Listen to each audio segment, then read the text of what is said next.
Yo, what's poppin'? I go by nostalgia.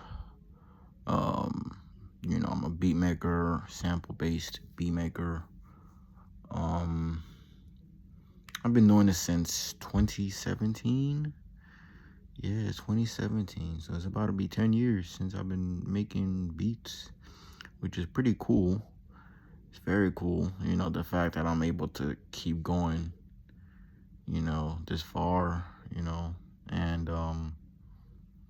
of course, I haven't really gotten anywhere with my music. Nowhere, absolutely nowhere.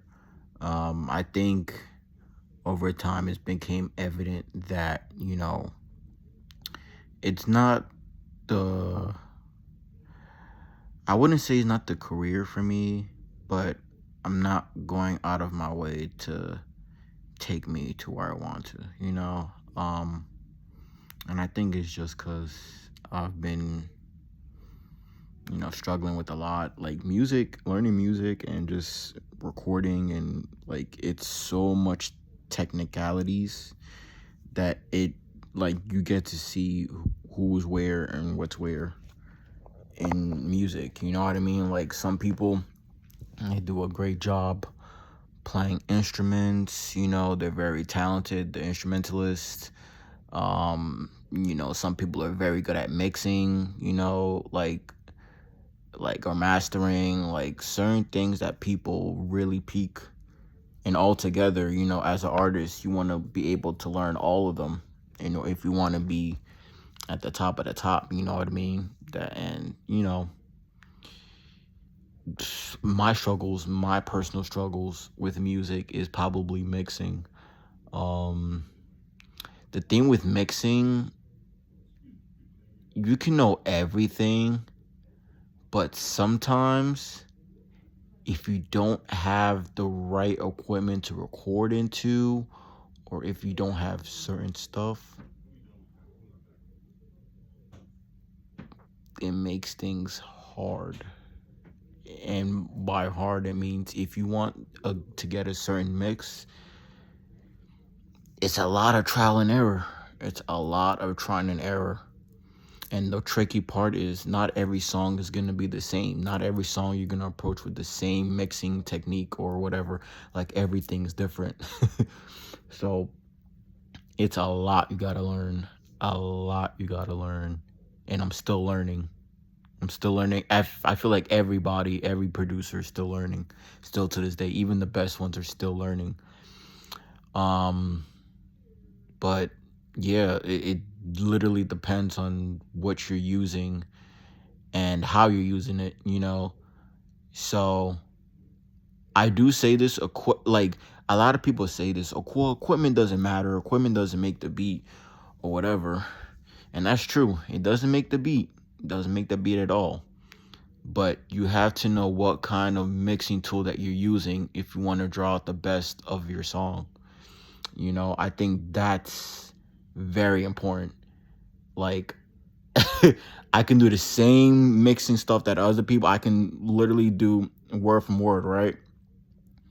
But it doesn't matter if, for one, the sound quality, the samples have to sound good. You have to make sure the sample sounds good before anything.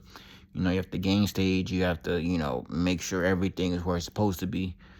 And it gets frustrating because sometimes it doesn't work out how you want. You can do everything right, but there's going to be something that's going to be like, it's killing my mix. It's what do I need to change here? So it's a lot of that. And then, mind you, when you finish mixing and everything, when it releases, you hear it and it sounds completely different from the software or hardware that you're using, that you mix the track and everything, like completely different. You'll be like, what the heck happened? I thought I was good. It's a lot more to it than you think.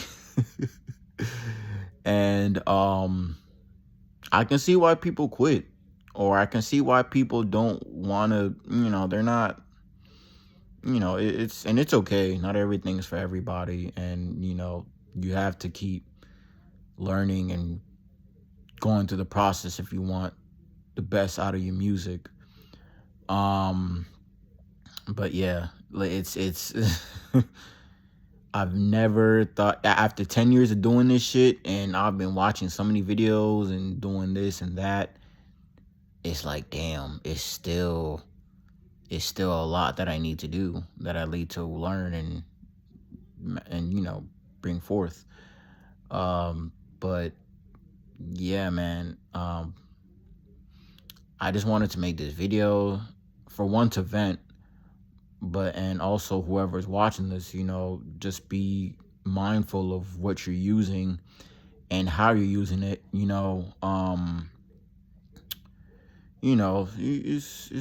just gotta put the research, spend the money. You have to invest in this shit. There's no way around it. You're gonna have to invest in some other stuff if you want the best quality for your music. In certain things you may not want, so it's gonna be a lot of like buying, returning. A lot of that comes with this. Because like I said, you want to have a certain kind of style in your beats. But sometimes a lot of shit comes into play. A lot of shit can get in the way, and like it's just like I feel like I've known that this wasn't for me, but for some reason I keep going. It's just for my sanity's sake. Like if I don't create something, I'm gonna lose it.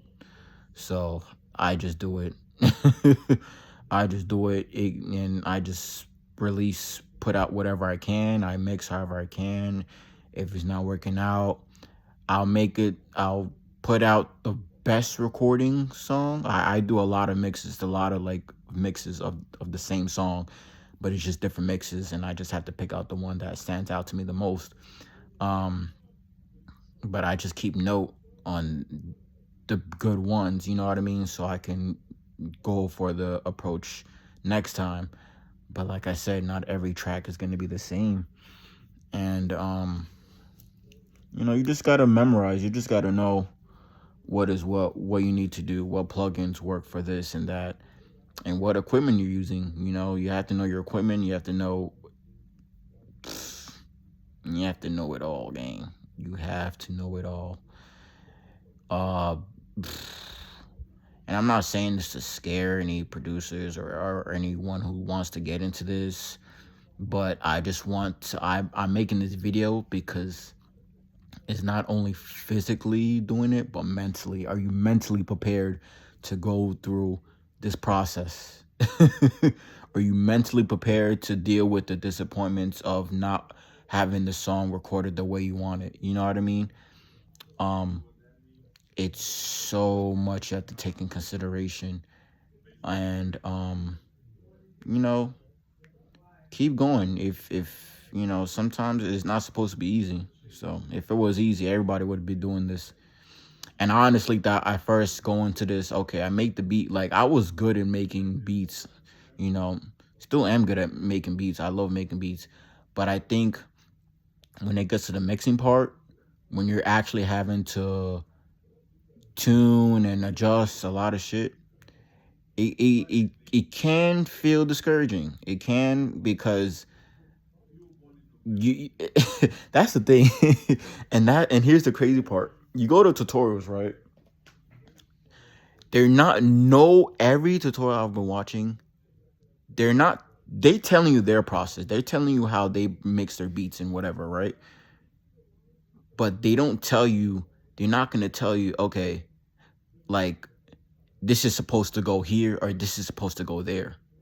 A lot of tutorials I noticed, they always say whatever to your liking. Whatever to your liking. They're not going to be like, yeah, do this and that, and you're going to get the best mix every time. And the thing is, every producer mixes differently. So many different videos and shit like that, and it's all different. It's never the same, because some of them are using different DAWs, different plugins, different this and that.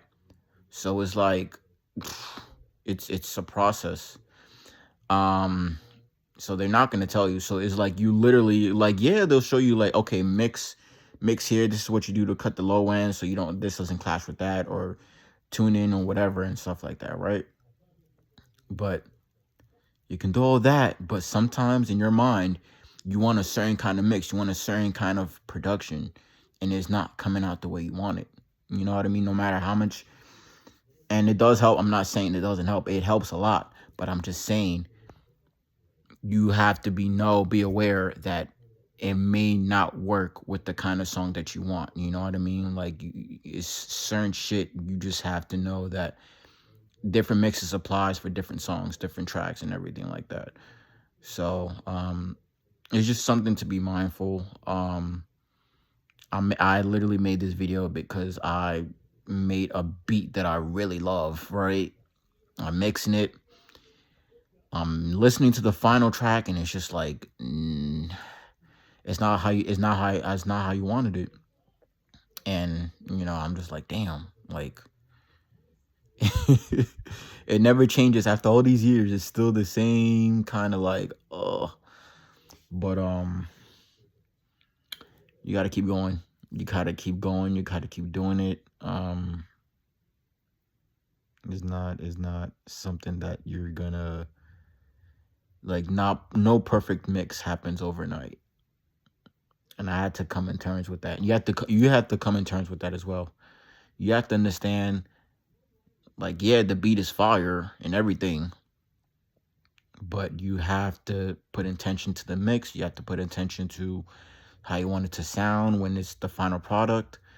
And yeah, and you got to be considered that sometimes the final product is not going to have I can't even talk. It's not going to sound exactly how it was on the DAW or sampler.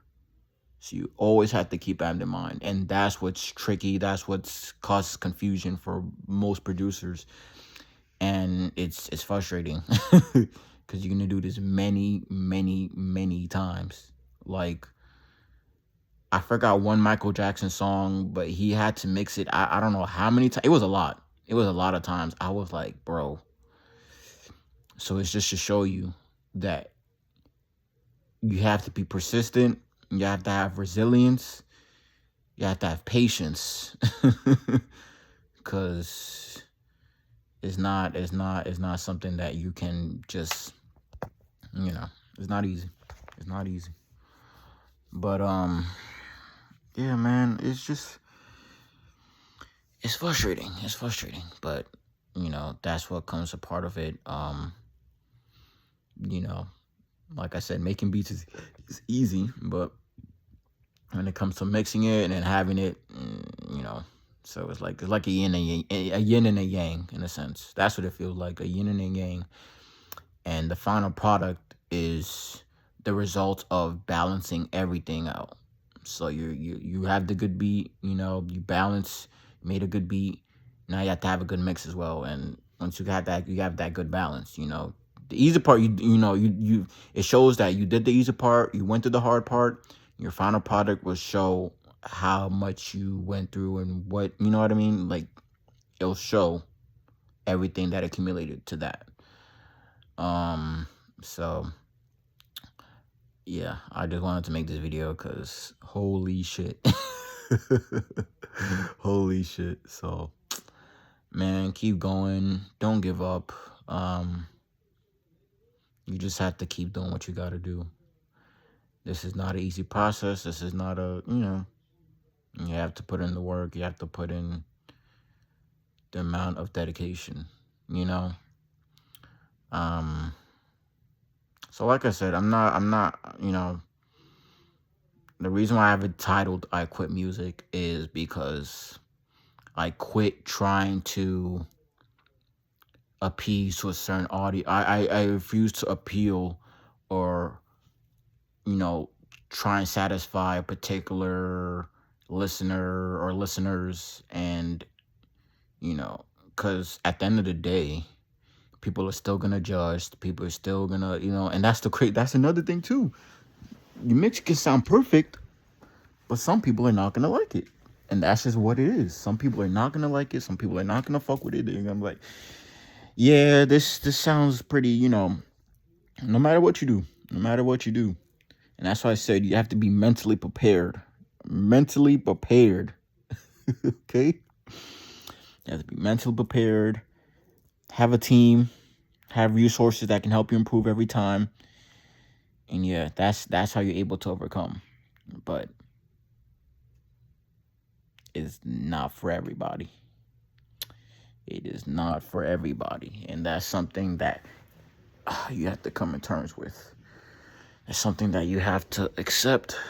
But I feel like for the sake of creativity, don't stop making music.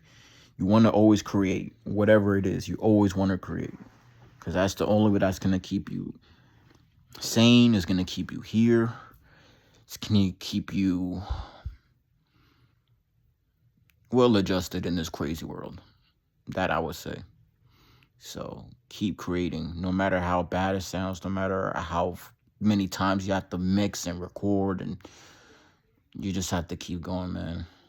Because if you don't have this, it's like, damn, where did all these years just for nothing?